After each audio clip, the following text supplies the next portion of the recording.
Dans ce premier chapitre, nous allons voir quelques outils mathématiques nécessaires à ce cours de thermodynamique.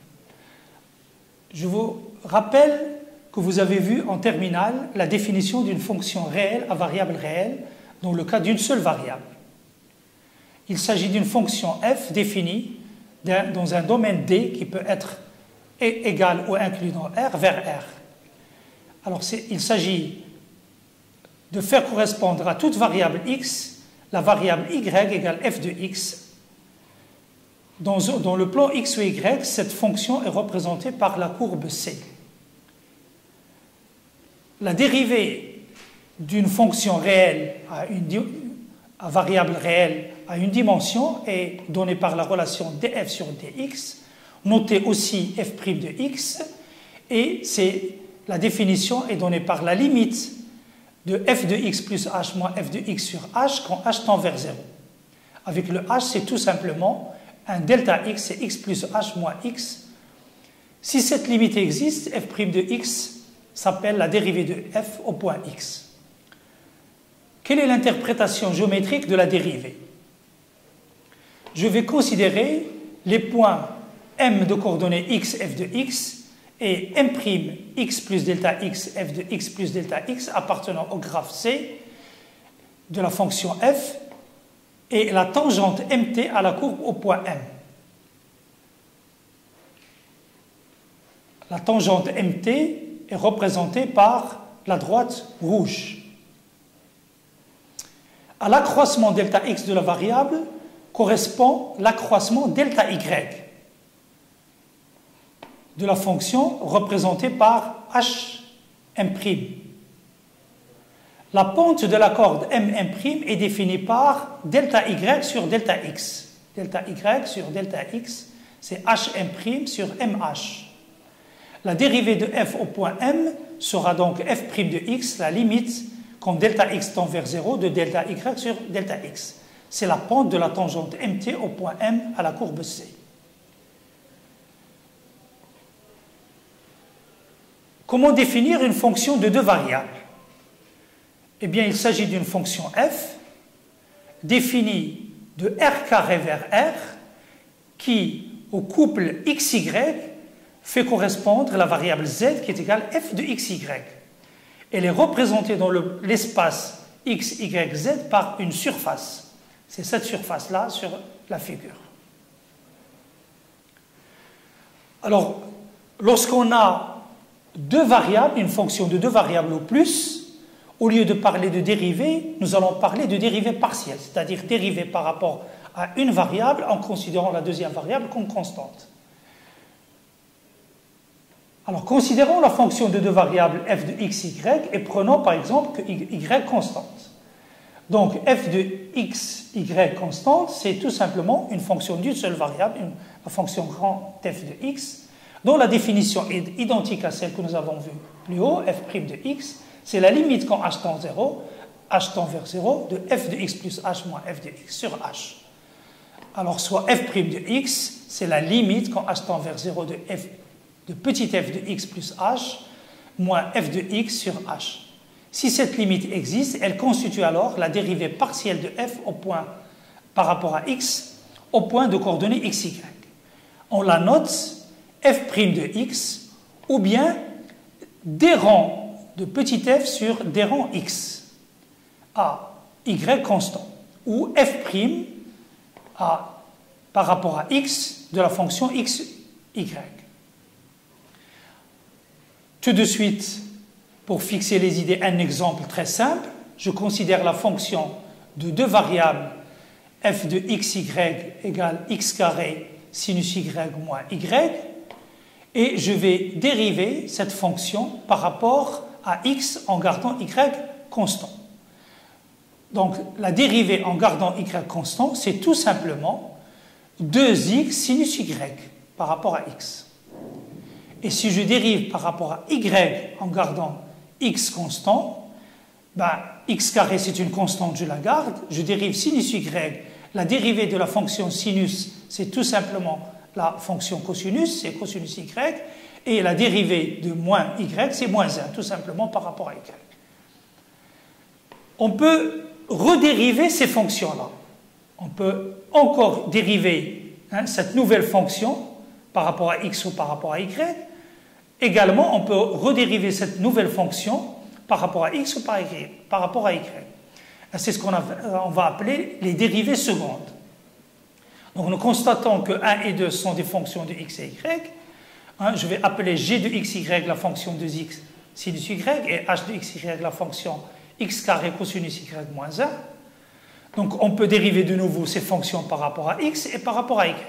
En effet, la dérivée de g par rapport à x en gardant y constant, c'est la dérivée par rapport à x de la dérivée de f par rapport à x. Et c'est égal à 2 sinus y. De même, la dérivée de h par rapport à y à h constant, c'est la dérivée par rapport à y de la dérivée de f par rapport à y, et c'est moins x carré sinus y. Notation, la dérivée par rapport à x de la dérivée de f par rapport à x se note. Dérivée seconde, c'est d rang au carré de f sur dx carré. Ici le carré sur le d rang et ici le carré sur la variable. De même, la dérivée par rapport à y de la dérivée de f par rapport à y, c'est la dérivée seconde de f par rapport à y carré. Dérivée seconde mixte. Dérivons maintenant h de xy, qui est la dérivée de f par rapport à x, et la fonction g de xy, qui est la dérivée de f par rapport à x, par rapport à y.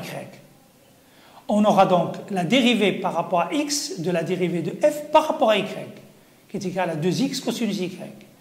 De même, la dérivée par rapport à y de la dérivée de f par rapport à x, qui est égale à 2x cosinus y. Notation, cette dérivée seconde, c'est d rang carré f sur dx dy, c'est 2x cosinus y, et cette écriture-là, on va la noter par d carré f par rapport à y et par rapport à x. Et c'est 2x cosinus y. On constate que la relation 3 et la relation 4 sont identiques. C'est 2x cosinus y, 2x cosinus y.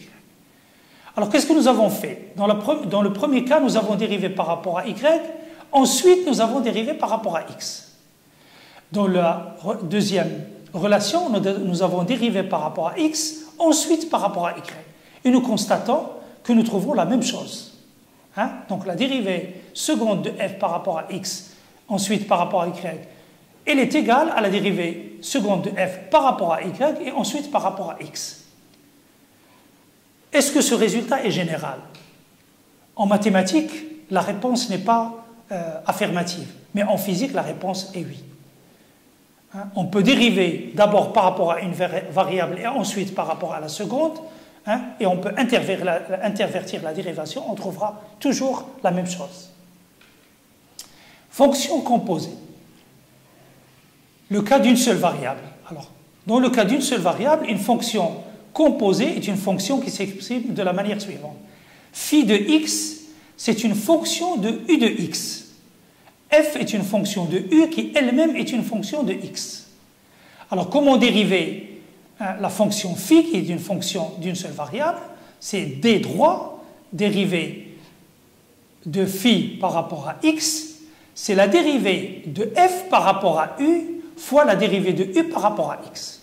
Voilà, c'est la définition que vous avez déjà vue en terminale. Alors, je vais essayer de généraliser, mais en restant à deux variables uniquement.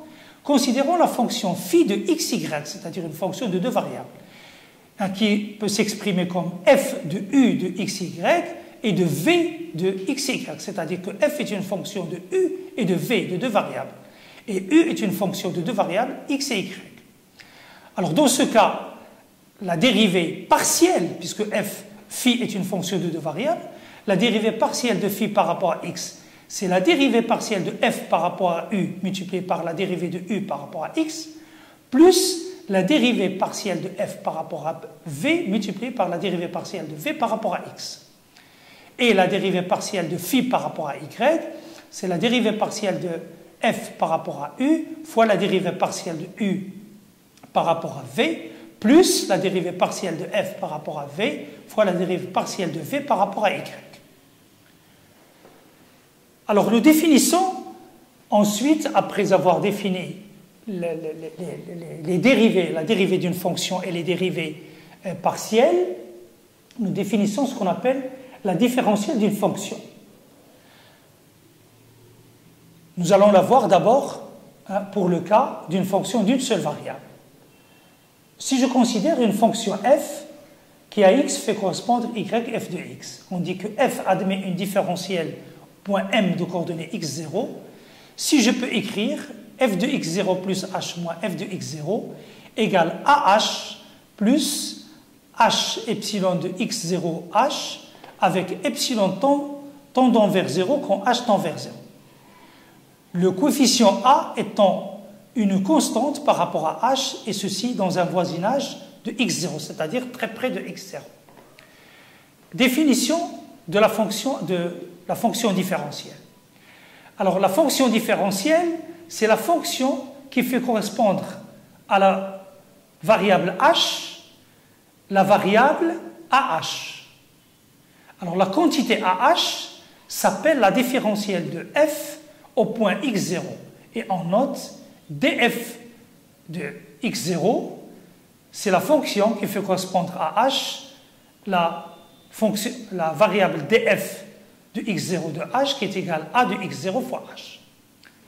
Supposons que la fonction df existe, que la différentielle de cette fonction existe pour tout x0 appartenant à un intervalle i autour de x0. On peut alors parler de différentiel de h, un différentiel de x, qui est égal à de x fois h, avec h, c'est l'accroissement de l'argument x.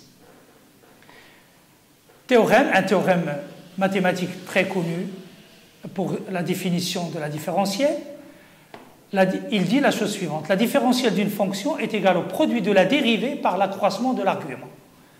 df, c'est f' de x fois delta x. Alors, si je compare cette relation à cette relation, eh bien, on peut identifier facilement le a avec f' de x. C'est-à-dire que cette quantité-là n'est autre que la dérivée de la fonction f et non pas la différentielle. Alors, une petite remarque, considérons la fonction f de x égale à x, la fonction la plus simple, c'est la première bisectrice. Dans ce cas-là, df est égal à dx, la différentielle de f c'est la différentielle de x, et si j'applique la définition, c'est la dérivée de cette fonction, c'est 1, fois l'argument, c'est delta x. Donc je déduis que tout simplement que dx égale delta x. D'où df, c'est f' de x fois dx. Alors c'est la relation que nous allons retenir pour la définition de la différentielle. df, c'est tout simplement f' de x fois dx. La relation 5 est une quantité à regarder comme une fonction de deux variables indépendantes, x et dx. Quelle est l'interprétation géométrique de la différentielle? Sur la figure suivante, on va essayer de faire la différence entre la dérivée et la différentielle d'une fonction. Je considère la fonction y qui est égale f de x représentée par le graphe C, c'est-à-dire la courbe bleue. Je considère la variable y, les coordonnées du point M, x et f de x, et le point M' de coordonnées x plus delta x, et donc f de x plus delta x. D'accord? Le delta x sur la figure est représenté par le segment MH. La tangente MT, la tangente au point M, à la courbe C, coupe M'H au point T. Alors je note delta Y, le delta Y, c'est M'H. Or la tangente alpha, tangente de cet angle-là, c'est tout simplement HT sur MH, ce qui implique que HT égale tangente alpha MH. Nous savons que la tangente alpha, c'est la représentation géométrique de la dérivée, c'est tout simplement, donc HT c'est f' de x et MH c'est delta x, donc f' de x delta x. Donc ça c'est tout simplement df. Donc la partie HT représente la différentielle sur cette courbe-là. alors que la dérivée elle est représentée par la tangente alpha qui est égale à ht sur mh. ht donc c'est égal à df, c'est-à-dire dy, alors que m'T, c'est-à-dire m'T, cette partie-là, c'est tout simplement delta y moins dy. Concrètement, la différentielle de f qui est égale df f' de x delta x égale ht, et nous remarquons que delta f tend vers df, c'est-à-dire ça, lorsque m'T est égal à 0. Quand est-ce que m'T est égal à 0? Eh bien, lorsque delta x tend vers 0, c'est-à-dire lorsque je me rapproche du point M, cette différence-là tend vers 0. Donc, en thermodynamique, nous allons étudier des variables dont l'accroissement sera confondu avec la différentielle, puisque nous serons toujours près d'un état d'équilibre. Alors, le cas de plusieurs variables, je considère une fonction qui dépend de 3 variables, x, y et z. Et je me pose la question suivante.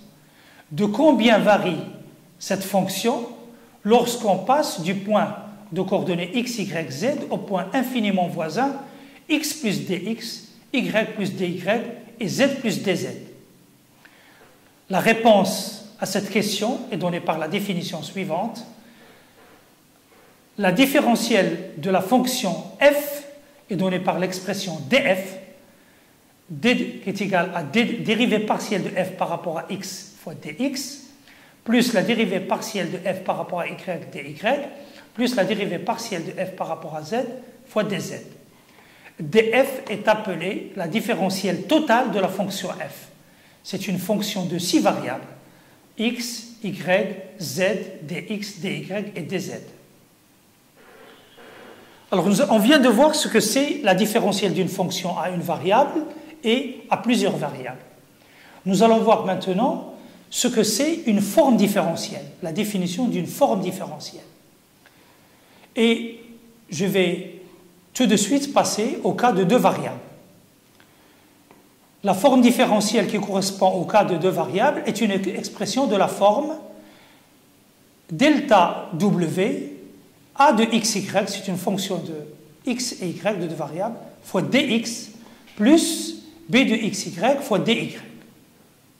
Avec a et b, ce sont des fonctions quelconques. En physique, nous connaissons déjà plusieurs formes différentielles, en particulier l'expression du travail élémentaire d'une force qui déplace son point d'application de dx, dy et dz. Je considère le cas à 3 dimensions d'une force F dont les composantes sont Fx, Fy et Fz et dont le vecteur déplacement dl possède les coordonnées dx, dy, dz. Alors le travail élémentaire qui correspond à ce déplacement élémentaire, c'est dw, c'est fx dx plus fy dy plus fz dz, qu'on peut écrire aussi fx de xy z dz, fy de xy z dy, fz de xy z dz. Donc voilà une expression différentielle que nous connaissons déjà.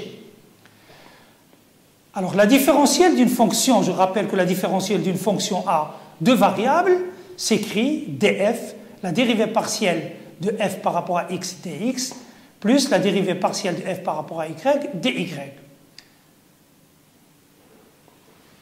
Alors, un théorème très important en mathématiques concernant les différentiels et les formes différentielles en particulier, si je considère la forme différentielle dw égale a dx plus b dy égale à 0, identiquement nul. Alors, ceci est équivalent à dire que a égale à 0 et b égale à 0. Alors, ça veut dire que si dw égale à 0, ça veut dire a égale à 0 et b égale à 0. Et si a égale à 0 et b égale à 0, bien sûr, dw est identiquement nul. Ceci est quelconque, ceci est vrai quel que soit dx et dy. Alors, nous allons nous intéresser dans la suite à l'intégrale d'une forme différentielle. Alors rappelez-vous que dans le cas, si vous voulez, du travail d'une force, ce qui nous intéresse, c'est le travail d'une force sur un déplacement fini, et non pas sur un déplacement élémentaire. Donc nous connaissons le déplacement élémentaire, nous, si vous voulez, nous souhaitons calculer le déplacement fini, et donc ça revient à une sommation, et donc à une intégrale d'une forme différentielle. Alors c'est ce que nous allons voir dans le paragraphe suivant. Je considère donc la forme différentielle dw égale a dx plus b dy. Attention, cette expression n'est pas forcément la différentielle d'une fonction. Une forme différentielle n'est pas forcément la différentielle d'une fonction. Alors ce que nous voulons, c'est calculer l'intégrale d'une forme différentielle entre un état initial et un état final. C'est l'intégrale entre i et j de a dx plus b dy. Bien sûr, l'intégrale d'une somme, c'est la somme, je peux l'écrire comme la somme d'intégrale. C'est la somme entre i et j de a de xy dx plus la somme entre i et j de b de xy dy. Quand est-ce que le calcul de cette intégrale est possible? Si x et y varient en même temps et de façon indépendante, alors il est impossible de calculer cette intégrale.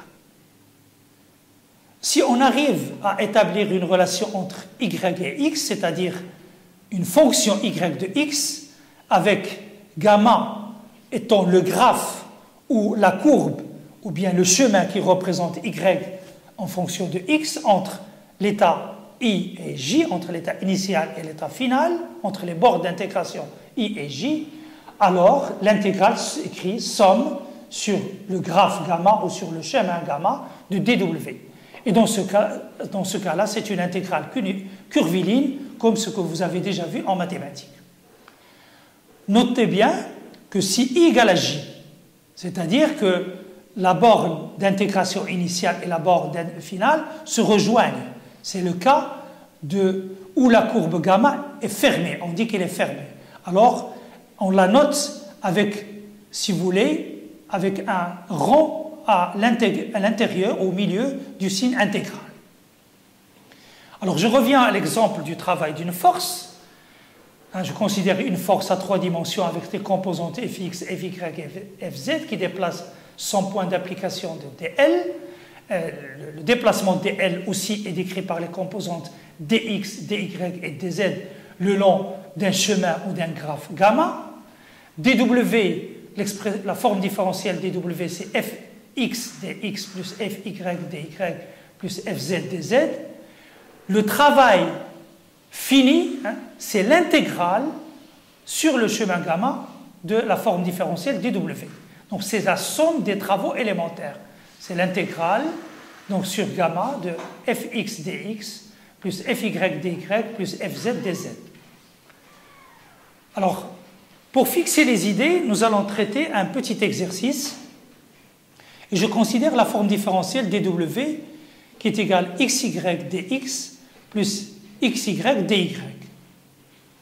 On se propose de calculer son intégrale sur des chemins différents entre un point O et un point M du plan xy, tel que M a les coordonnées x égale à A et y égale à A. Soit gamma 1, le chemin 1, qui est égal O à M, c'est-à-dire ce chemin-là, O, A, M. Le chemin ou le graphe gamma 2, c'est OBM, c'est ce chemin-là, OBM. Et enfin, le troisième chemin ou le troisième graphe, OM, c'est-à-dire la droite qui lie O à M directement. En remarquant que pour le chemin gamma 1, il est formé de la partie OA plus la partie OM, et que pour OA, pour cette partie-là, Y est égal à 0, quel que soit X, et que pour AM, X égale à A, quel que soit Y, on montre facilement que le chemin, que le calcul plutôt de l'intégrale gamma 1 dw, qui est égal à 3 sur 2. Le même calcul sur le chemin 2, c'est-à-dire sur OB, ensuite sur BM, donne exactement A3 sur 2. Donc finalement, le calcul de cette forme différentielle sur le chemin gamma 1 et sur le chemin gamma 2 sont identiques et c'est égal à 3 sur 2. Par contre, le calcul sur le chemin OM pour lequel y est égal à x, le résultat du calcul nous donne 2 fois A3 sur 3. Donc nous donne un résultat entre les mêmes points de départ et le même point d'arrivée, un résultat différent. On peut remarquer aussi que le chemin MAO, est opposé, c'est exactement le chemin opposé au chemin gamma 1. On va le noter gamma prime 1 et il est égal à moins gamma 1 qui est égal au AM. C'est le parcours en sens inverse. Ce qui implique tout simplement que le calcul de l'intégrale ou la valeur de l'intégrale de dw sur gamma prime 1 égale tout simplement moins la valeur de l'intégrale dw sur gamma 1. D'où l'intégrale de la forme différentielle sur le chemin OBMAO qui forme un cycle. OBMAO qui forme un cycle. C'est A3 sur 2 moins A3 sur 2 est égal à 0. Il est identiquement nul. Le calcul de l'intégrale de cette forme différentielle sur ce chemin-là est nul. Mais l'intégrale de la forme différentielle sur le chemin OMAO, c'est-à-dire sur ce chemin-là, OMAO, qui était aussi un chemin fermé. Ce calcul-là est différent de 0 puisqu'il est égal à 3 sur 6.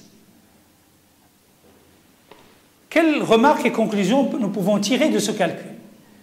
Première conclusion, d'abord que la valeur de l'intégrale de dw sur le chemin, sur un graphe donné, sur gamma, dépend du chemin. Première conclusion. Deuxième conclusion, la valeur sur un chemin fermé n'est pas forcément nulle. Cas particulier, je considère la forme différentielle dw égale la forme différentielle générale, dw qui est égale a dx plus b dy. Si a de xy et b de xy sont telles qu'il existe une fonction f dont les dérivées partielles sont précisément a de xy égale d de f par rapport à x à y constant et b de xy c'est d de f par rapport à y à x constant. Alors je peux écrire dw comme d de f par rapport à x dx plus d de f par rapport à y dy. Et ça, c'est tout simplement la différentielle, c'est l'expression de la différentielle de la fonction f. Dans ce cas-là, dw égale à df. Donc dans ce cas-là, la forme différentielle est égale à la différentielle d'une fonction. Dans ce cas, l'intégrale sur un chemin gamma de la forme différentielle de w, c'est aussi l'intégrale de la différentielle df entre un état initial i et un état final j. Et dans ce cas-là, c'est égal à f de j moins f de i, c'est-à-dire à delta f. Le résultat ne dépend que de j et de i, et non du chemin suivi. Ça ne dépend que de l'état initial et de l'état final. Définissons ce qu'on appelle une différentielle totale exacte. Alors pour cela, nous citons le théorème mathématique suivant, soit la forme différentielle générale dw qui égale a dx plus b dy. Supposons que la fonction a de xy et b de xy sont des fonctions continues et à dérivée partielle continue. Une condition nécessaire et suffisante pour que la forme différentielle dw soit une différentielle totale exacte est que l'on a la relation suivante. La dérivée partielle de a par rapport à y est égale à la dérivée partielle de b par rapport à x. Je rappelle que la dérivée partielle de a par rapport à y est égale à la dérivée partielle de b par rapport à x. Alors si j'ai cette condition-là, eh bien cette forme différentielle forme une différentielle totale exacte. Exemple, la forme différentielle dw égale x dy plus y dx, c'est tout simplement, je peux l'écrire comme dxy. Donc c'est la différentielle de la fonction produit de x fois y. Et donc si j'intègre la forme différentielle dw entre y, c'est exactement comme si j'intègre la forme, la différentielle de la fonction x, y entre e et j, et c'est tout simplement la valeur du produit x, y au point j moins la valeur du produit x, y au point i. Ça ne dépend que de l'état final et de l'état initial. On peut remarquer aussi que si dw égale à df, ici on ne connaît pas la fonction f, on doit choisir pour calculer, si je m'assure que la forme différentielle est égale à la différentielle d'une fonction. Mais je suis incapable de connaître, si vous voulez, analytiquement la fonction f. Dans ce cas-là, pour calculer l'intégrale de cette forme différentielle, je vais choisir un chemin gamma convenable, pas forcément le plus simple, puisque le résultat étant indépendamment du chemin suivi. Donc je vais choisir le chemin qui me convient pour la situation de l'exercice ou du problématique à étudier, pour donc calculer cette intégrale, le résultat étant indépendant du chemin suivi. Si le chemin gamma est fermé, le résultat est identiquement nul, puisque je suis sûr que dw égale à df. Alors, quelques identités analytiques dont on aura besoin aussi dans ce cours. Je vais considérer la fonction f de x, y, z identiquement nulle. Cette fonction-là, je rappelle qu'elle représente géométriquement une surface.